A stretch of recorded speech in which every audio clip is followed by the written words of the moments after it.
ମୋ ଅଞ୍ଚଳର ସମସ୍ତ ଚାଷୀ ଭାଇମାନଙ୍କୁ ମୋ ନମସ୍କାର। ଆଶା କରୁଛି ଶ୍ରୀ ଜଗନ୍ନାଥଙ୍କ କୃପାରୁ ଆପଣଙ୍କ ସହପରିବାର ସୁଖମୟରେ ଥିବେ। हमारी आने वाली पीढ़ियां कमजोर पैदा ना हो, इसलिए भी हमें गांव-गांव किसानों को समझाना होगा कि यूरिया का उपयोग कम करें। यूरिया के कारण बहुत बड़े संकट आ रहे हैं। यूरिया से हमारी मिट्टी, हमारे जल, उस पर बहुत विपरीत असर होता है।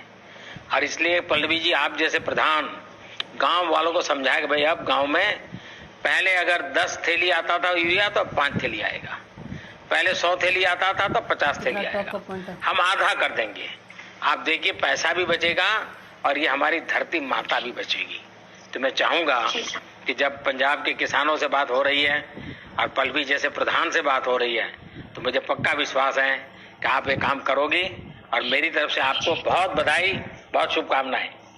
आइए हम महाराष्ट्र चलते हैं। भोले भाले किसान अधिक उत्पादन के लालच में फंसकर रासायनिक खाद व कीटनाशकों का प्रयोग करने लगे। बैलों की जगह ट्रैक्टर से जुताई होने लगी। शुरुआत में कम रासायनिक खादों के प्रयोग से अधिक उत्पादन हुआ। धीरे धीरे रासायनिक खादों के प्रयोग के कारण भूमि की उर्वरा शक्ति क्षीण होने लगी, जिसकी वजह से उत्पादन घटने लगा तथा फसलें कमजोर होने लगी। फसलों के कमजोर होने के कारण उनमें रोग व कीट लगने लगे। रोग व कीटों से फसल की सुरक्षा के लिए और अधिक कीटनाशकों का प्रयोग होने लगा।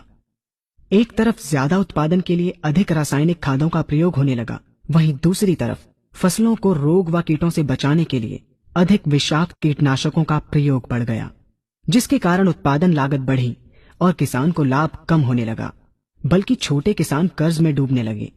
धीरे धीरे भूमि की उर्वरा शक्ति क्षीण होने से भूमि बंजर होने लगी। रासायनिक खाद व कीटनाशकों के कारण खाद्यान्न भी विषाक्त हो गए तथा जलवायु भी प्रदूषित हो गई, जिसके कारण मानव, पशु पक्षियों के स्वास्थ्य पर प्रतिकूल प्रभाव पड़ा, जिसका परिणाम आपके सामने है। मानव स्वास्थ्य पर रासायनिक खादों के पड़ने वाले प्रभाव को आप ऐसे समझें। जब किसान फसल में रासायनिक खाद डालता है तो रासायनिक खाद में उपस्थित विषाक्त रसायन जल में घुलकर सबसे पहले जल को प्रदूषित कर भूमि के अंदर उपस्थित केचुए व सूक्ष्म जीवाणुओं को मार देता है। ये बात सभी किसान अच्छी तरह से जानते हैं कि केचुए व अन्य सूक्ष्म जीवाणु भूमि की उर्वरा शक्ति को बढ़ाने के लिए अति आवश्यक होते हैं। विषाक्त रसायन के कारण इनकी मृत्यु हो जाने से भूमि की उर्वरा शक्ति नष्ट हो जाती है तथा भूमि कठोर होकर बंजर होने लगती है। रासायनिक खादों के विषाक्त रसायन पानी के माध्यम से अन्य खनिजों के साथ फसल के अंदर पहुंचकर फसलों को विषाक्त बना देते हैं। बाद में जब खाद्यान्न के रूप में मनुष्य या अन्य पशु इन्हें खाते हैं तो ये विषाक्त रसायन मानव स्वास्थ्य पर बहुत ही बुरा प्रभाव डालते हैं तथा मनुष्य के अंदर तरह तरह के रोग उत्पन्न करते हैं। जब हम जैविक खाद का प्रयोग भूमि पर करते हैं तो जैविक खाद पानी में मिलकर पानी को प्रदूषित नहीं करती।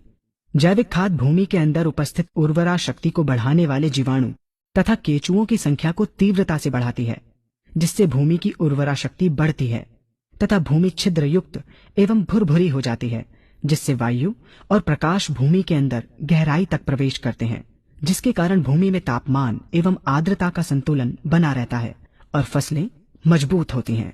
जैविक खाद में विद्यमान तत्व